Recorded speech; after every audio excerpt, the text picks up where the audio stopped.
President Zia ছিলেন হকের মানুষ, সততার মানুষ, নিষ্ঠার মানুষ, ইসলামের মানুষ। তাতে কথা বলেন না। প্রেসিডেন্ট জিয়া এই বাংলাদেশে আমাদের যে সংবিধান মতে দেশটা চলে, দেশটা একটা নিয়মের মধ্যে চলে, তো আইনের মধ্যে চলে, তো সেই আইনটা যেখানে তৈরি হয় সেটা হলো জাতীয় সংসদ, আর যে আইন মোতাবেক চলে সেটা হলো সংবিধান। সেই সংবিধানে প্রথম বিসমিল্লাহির রহমানির রহিম এটা লিখেছেন কে? শহীদ প্রেসিডেন্ট জিয়াউর রহমান। উনি লিখেছেন আল্লাহর উপর নির্ভর এবং গভীর আস্থা রেখে শুরু করতেছি বিসমিল্লাহির রহমানির রহিম। শহীদ প্রেসিডেন্ট জিয়াউর রহমান ইসলামী উম্মার জন্য, মুসলমানদের জন্য ইসরায়েলের অত্যাচার থেকে গাজা ফিলিস্তিনি বাসীকে উদ্ধার করার জন্য উনি কিন্তু কাজ করে গেছেন। ইরানের মুসলমানদের যুদ্ধ ছিল 9 বছর, এক ভাইয়ের রক্ত আরেক ভাই নিচ্ছিল, প্রেসিডেন্ট জিয়া কিন্তু সেই যুদ্ধ বন্ধ করছেন। উনি হলেন এরকম একজন ইসলামের মানুষ, আমরা তার অনুসারী, আমরা তার দল করি। এই ধরেন 17 বছর আমরা আমাদের হাজার হাজার নেতা কর্মী হারিয়েছি। 17 বছর আমার অনেক মা তার স্বামী হারিয়েছে, অনেক বোন তার স্বামী হারিয়েছে, অনেক বাবা তার সন্তান হারিয়েছে, কত ছেলে গুম হয়েছে, কত ছেলে খুন হয়েছে, কত মা আজও তার ছেলেকে বুঝে পায় নাই। এই বয়সে তার বাবাকে হারিয়েছে। এই বাচ্চাটার মতো আরো ছোট এরকম বাচ্চা, প্রেগন্যান্ট মহিলা ছিলেন, ওই বাচ্চা এখন বয়স হচ্ছে 16 বছর। সে বাচ্চা কোনোদিন তার বাবাকে দেখে নাই, বাবার কবরটাও দেখে নাই।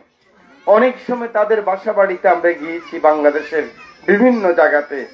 এই যখন বাচ্চারা যখন বলে যে আঙ্কেল ঠিক আছে আমার বাবাকে মেরে ফেলছে, কিন্তু আমার বাবার লাশটা তো পাইতে পারি, বাবার কবরটা কোথায়? আমার বয়স এখন 15 বছর, আমি বাবার কবরের কাছে যে একটু ফাতিহা পড়তাম সেটাও পারে নাই। এরকম একটা দুঃসহ অন্ধকার জুলুম এটা কাটিয়েছে বিএনপি এবং অনেক সংগঠনের নেতা কর্মীরা। আমার নেত্রী আপনাদেরই মতো 31 বছর বয়সে উনি বিধবা হয়েছেন, মাসুম 2টা বাচ্চা রেখে গেছেন, তারেক রহমান আর আরাফাত রহমান। এই বাংলাদেশের মানুষের জন্য উনি কিন্তু গৃহবধূ ছিলেন। উনাকে কেউ প্রেসিডেন্ট জিয়ার সময় কেউ দেখে নাই, কিন্তু উনাকে উনি বের হয় নাই।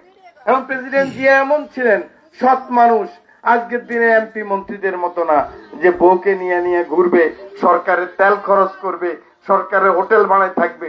উনি এরকম মানুষ ছিলেন না। প্রেসিডেন্ট জিয়া ছিলেন হকের মানুষ, সততার মানুষ, নিষ্ঠার মানুষ, ইসলামের মানুষ। তাতে কথা বলেন না। প্রেসিডেন্ট জিয়া এই বাংলাদেশে আমাদের যে সংবিধান মতে দেশটা চলে, দেশটা একটা নিয়মের মধ্যে চলে, তো আইনের মধ্যে চলে, তো সেই আইনটা যেখানে তৈরি হয় সেটা হলো জাতীয় সংসদ, আর যে আইন মোতাবেক চলে সেটা হলো সংবিধান। সেই সংবিধানে প্রথম বিসমিল্লাহির রহমানির রহিম এটা লিখেছেন কে? শহীদ প্রেসিডেন্ট জিয়াউর রহমান। উনি লিখেছেন আল্লাহর উপর নির্ভর এবং গভীর আস্থা রেখে শুরু করতেছি বিসমিল্লাহির রহমানির রহিম। শহীদ প্রেসিডেন্ট জিয়াউর রহমান ইসলামী উম্মার জন্য, মুসলমানদের জন্য ইসরায়েলের অত্যাচার থেকে গাজা ফিলিস্তিনি বাসীকে উদ্ধার করার জন্য উনি কিন্তু কাজ করে গেছেন। ইরানের মুসলমানদের যুদ্ধ ছিল 9 বছর, এক ভাইয়ের রক্ত আরেক ভাই নিচ্ছিল, প্রেসিডেন্ট জিয়া কিন্তু সেই যুদ্ধ বন্ধ করছেন। উনি হলেন এরকম একজন ইসলামের মানুষ, আমরা তার অনুসারী, আমরা তার দল করি।